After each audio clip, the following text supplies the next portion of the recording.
This is a question of public health amongst poor people. And middle-class America don't think that because it's among poor people that you can forget it, because it's an infectious disease, and it moves from one person to the next. And if you don't deal with it where it is now, then you'll have to deal with it in your garden next year. That's always been the message in AIDS, right? And right now that message just focuses you on the urban poor. Hi, Melvin. Hi. How are you? Pretty good. Oh, good. Good to see you today. How did he contract AIDS? Through IV drug abuse. When I met Melvin, he was living in a home, an independent home, and he was living with many other IV drug abusers, and it was mainly a crack house. He was used to a lifestyle of IV drug abuse, and that's what gave him his happiness, and that's the lifestyle he knew. The black community hasn't had the privilege that the gay white male community here in San Francisco has had as far as education. And also, I'm not sure whether they believe it. It's like, well, maybe this is a disease only for gays. And so, once again, we have to really continue to go out there and educate. I think it's possible that San Francisco is going to have our needle exchange soon. The way the conference went. A drug addict is not going to change his habits unless he actually wants to, unless it comes from the heart. I know, I've been told when I was using drugs, you need to quit, you need to quit. I'm 10 times better than I was a year ago. If you'd have seen me a year ago and you see me now, I'm a totally different person. So you can't judge me for what I did, and I'm going to keep on with that same behavior. This is a needle exchange program. It may or may not be legal. I would love to see the whole world drug-free, no drugs whatsoever anywhere, but that's really unreal. What we do is take up to 7 used rigs and we'll give you 7 in return. If you give us 1, we'll give you 1. For a long time, black people were in denial about getting AIDS. And now it's time to stop being in denial and realize we are dying of this disease. I am proof of it. My mother died. Are you interested? Yeah. Do you have a dirty needle? No. No. This is only for people that have dirty needles. It wasn't the drugs that killed her. It was the disease that killed her. And I think if there had been needles there, then the disease wouldn't... she had a better chance of fighting off this disease. Her risk is up high because she's an IV drug user, but it would have gave her another chance. Nobody talks about that this is feeding a criminal activity for the people who get the needles because, if they can only get these drugs through crime,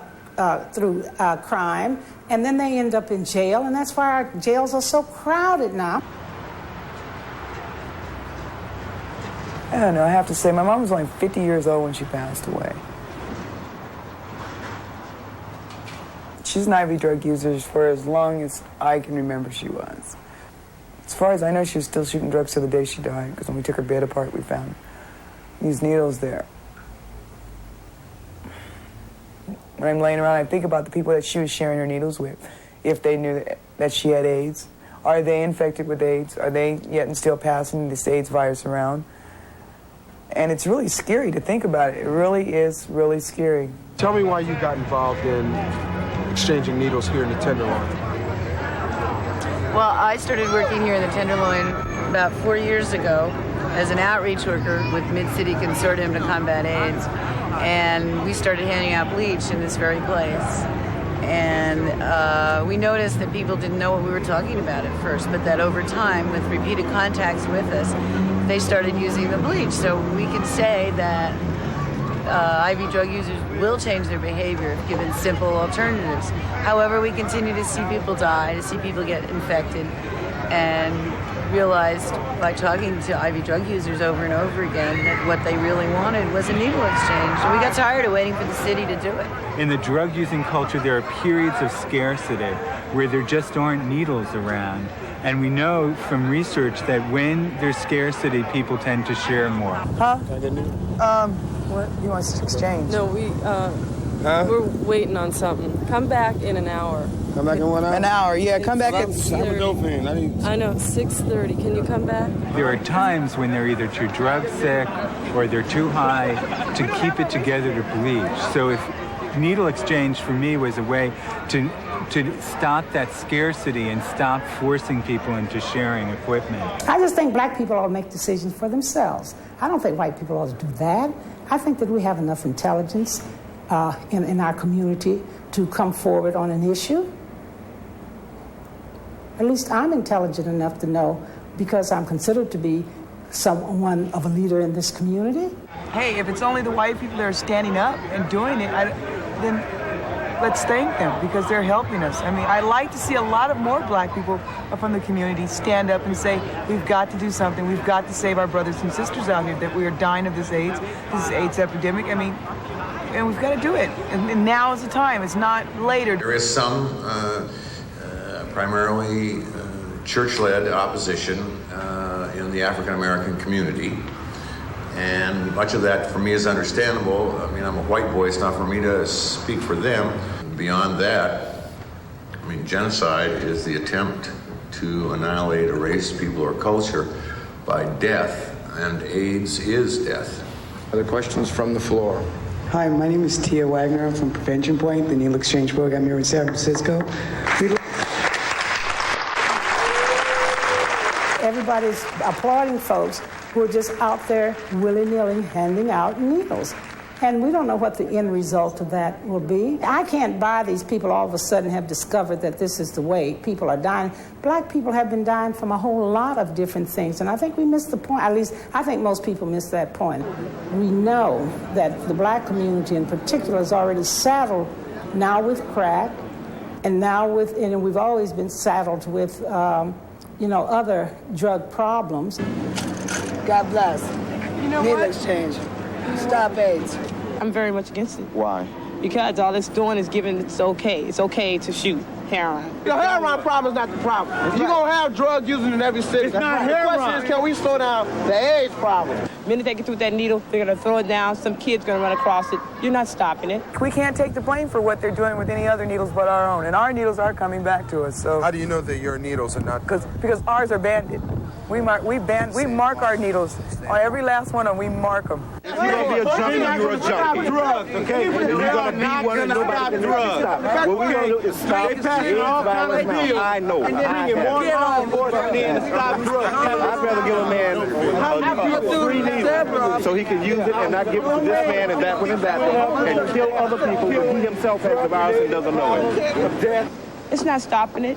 You're adding on to the problem. I don't see the health department or the health commission taking a stand to start a needle exchange program until the law is changed.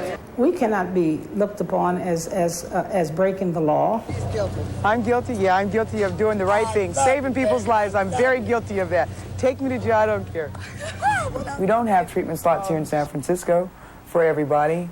If we could get every IV drug user in treatment, that would be great. But there's no way in the world you're going to get every IV drug user in treatment.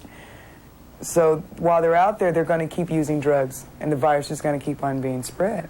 It's time to stop sitting back and saying the bad things about it. Let's look at the good things about what it does. It keeps a person alive a little longer, long enough for them to decide whether they want to get in treatment or not. And that's what we need right there.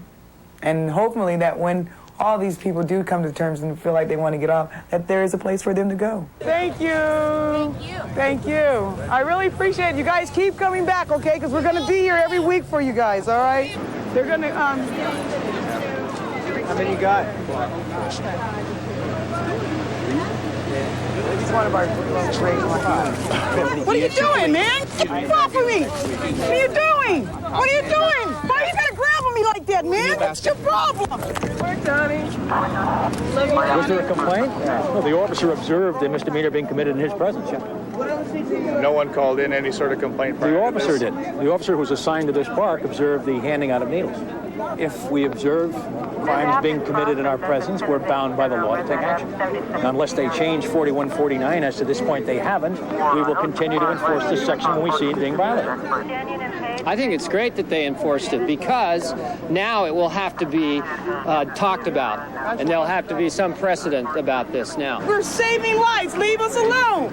No, I don't. Or you get out here and do it your own self. On these cars, y'all got serving our city. This lady out here is changing needles for clean ones. She's trying to slow down the AIDS. She's trying to serve the city in the best way that she knows how. Right. Yeah. When they say... Or what she believes to be open up new drug programs, that comes out of the taxpayer money, which means that comes out of other people. his money. That comes out of his money. And he don't want to give that up. I don't get it. She exchanged needles, so he jacks her up. I hate this trip.